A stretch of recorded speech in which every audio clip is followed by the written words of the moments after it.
This is the Tom Bigby Tales. I'm your host, Shannon Evans. I write about a small town in northeast Mississippi on the Tom Bigby River, and sometimes I write about the rest of the state. This episode is part 8 in a series about Heritage Academy and other MAIS schools, and it is titled The MAIS Football Shakedown and What It All Means. The MAIS has had a huge change in how the schools are grouped for district play in sports. It was spearheaded by Shane Blanton, the executive director of the MAIS, and released in October of this year. And ADs and headmasters were supposedly given what appears to be 2 days to protest, respond, etc.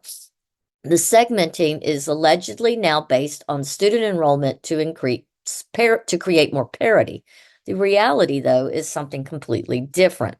Let's unpack this. For the 2025-2026 sports season, the top 4 schools in Jackson Prep, Jackson Academy, MRA, and Hartsfield are no longer in the same district, despite being similar in student population and located in the same region. Now, each is in their own district. North District 1 includes Jackson Academy, Starkville Academy, Bayou, and Magnolia Heights. District 2 includes Hartfield, Heritage Academy, St. Joseph, Lamar, and East Rankin Academy. South District 3 includes Madison Ridgeland Academy, called MRA, Park Place Christian Academy, also called PPCA, Simpson, Brookhaven, and Park Lane. South District 4 includes Prep, Copiah, Cathedral, Silliman, and Oak Forest Academy, sometimes abbreviated as OFA. These are troublesome matchups for several reasons, including size disparity, destruction of district rivalries that have existed for years, and the presumed guarantee that the Jackson Big Four dismantled their district to each have a district championship year in and year out going forward. Let's look at school sizes within these new districts. District 1 North is Jackson Academy at 400 students, Starkville Academy at 240 students, Pillow 230, Bayou 225, and Magnolia Heights 200. Jackson Academy is twice the size of the rest of their district. In District 2 North, Hartfield has 360 students, Heritage 180, St. Joseph 240, Lamar 185, and East Rankin, also called ERA, 190. Again, Hartfield is twice the size of the rest of their district opponents, with the exception of St. Joseph, and they're at least 1/3 bigger than St. Joe. District 3 is MRA, which has 410 students, PPCA with 170 students, Simpson 190, Brookhaven 180, and Park Lane 230. Again, Jackson's Big Four team, MRA, is more than twice the size of any other school in their district. Finally, District 4 South includes Prep with 400 students, Copiah 190, Cathedral 170, Silliman 180, and Oak Forest 225 students. Prep is more than twice as large as 3 of their district teams and almost twice as large as Oak Forest. So when did Blanton do this? Was this in the works months before the summer MAIS meeting, or did this great plan transpire after the meeting where he and his former high school girlfriend allegedly met up and played patty cake and her husband found out? Was this before or after the alleged extortion efforts? It is believed that the husband allegedly began extortion demands in August when school started and put Blanton on notice he was going to inform the MAIS board if he didn't pay up. Allegedly, the jilted husband contacted his friends at MRA, 2 former coaches from Heritage Academy who were his good friends, now living in Jackson, to ask for help with Blanton. Did events related to Heritage have any influence on this complete change in the MAIS sporting division of 20 teams? Did Blanton do it out of spite? Did he do it because it was already planned? Or did he possibly do this to try and create a way to find the money to pay for the extortion that he thought he was going to have to. You know, it's all alleged, but anything is possible in this day and age. But let's continue. The fact that now it seems inevitable that the Jackson Big Four will dominate districts for MAIS eternity. Why? How did this happen? Did Blanton have carte blanche to make these decisions?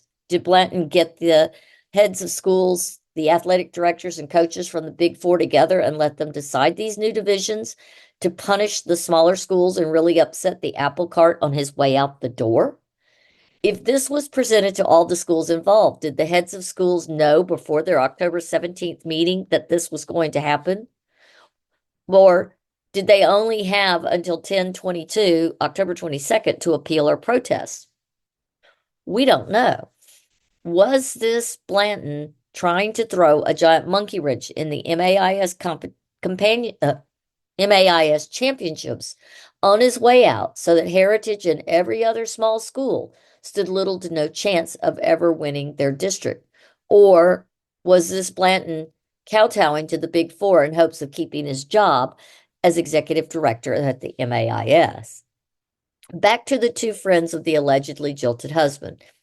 It is further alleged that the senior of those two friends of his, who used to coach at Heritage, saw this as an opportunity to oust Blanton and for one of them to possibly move over to take his position or to manipulate who gets chosen for his replacement with the MAIS. Why does this matter? Well, football is king in Mississippi high school sports, and it is a lucrative spot to many schools and coaches. There are all kinds of bonuses attached to coaches who win and win big.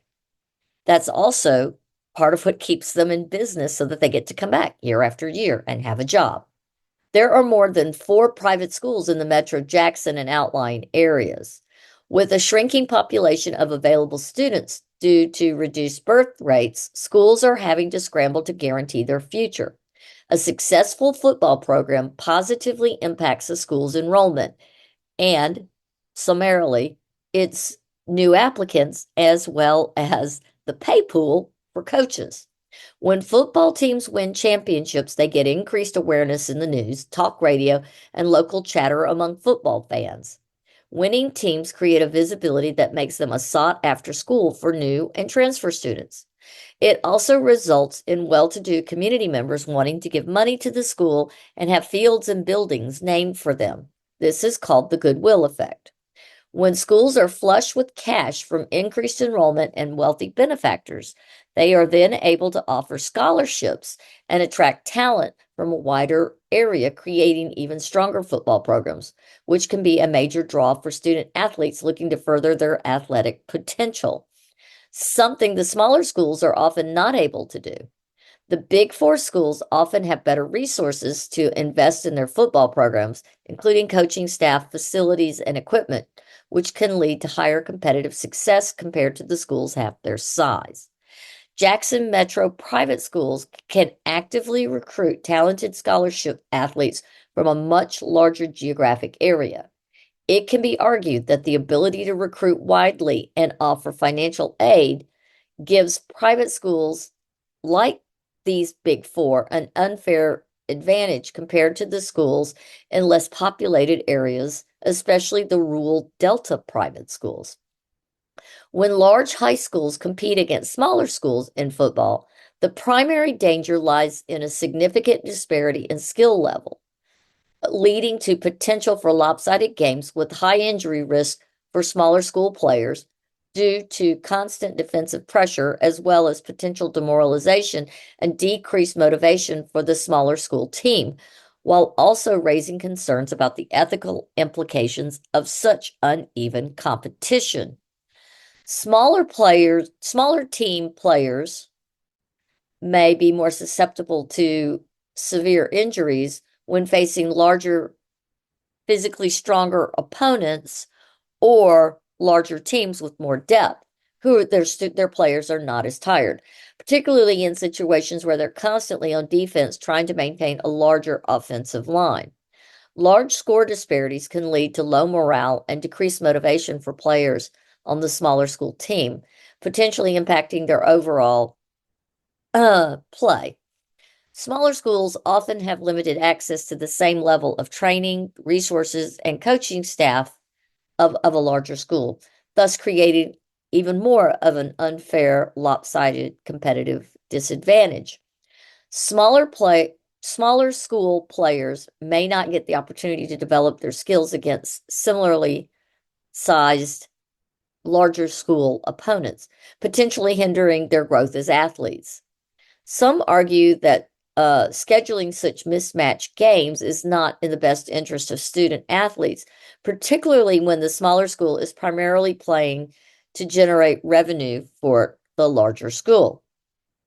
Schools should strive to schedule opponents with similar size and skill levels to ensure their fair competition.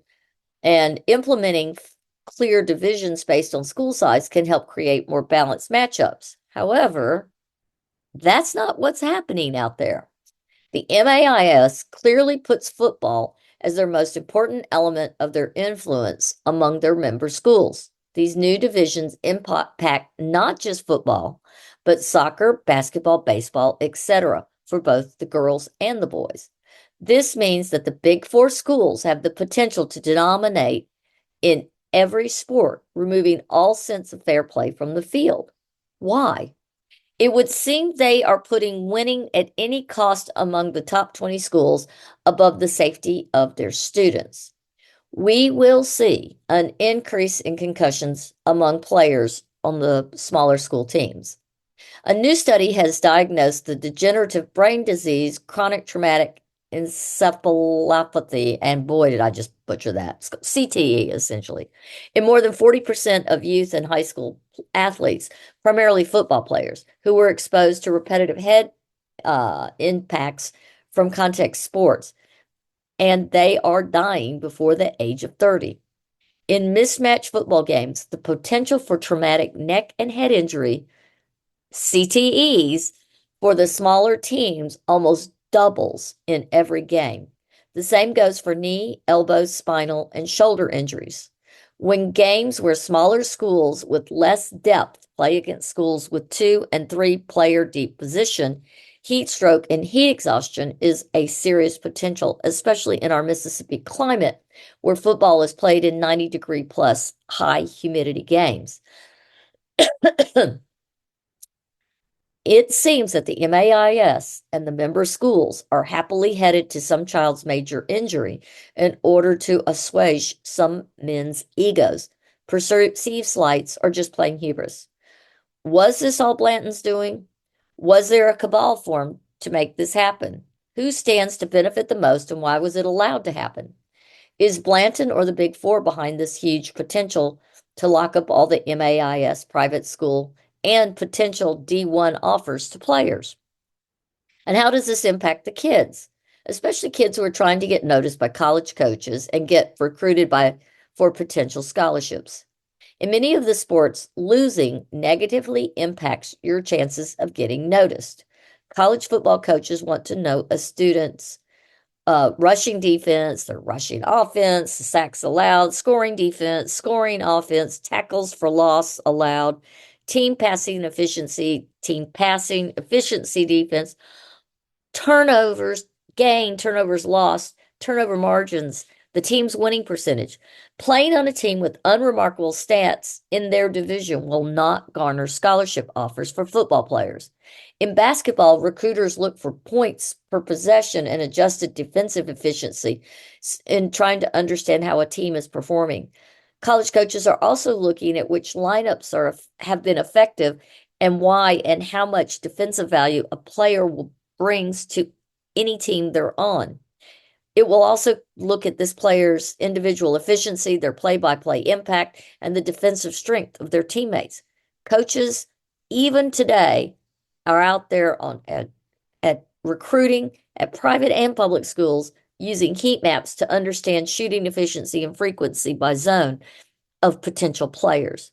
They want to see conversions. They don't care what your team is outsized and out hustled due to bench depth, because how they play at the end of the day and what the score is still matters.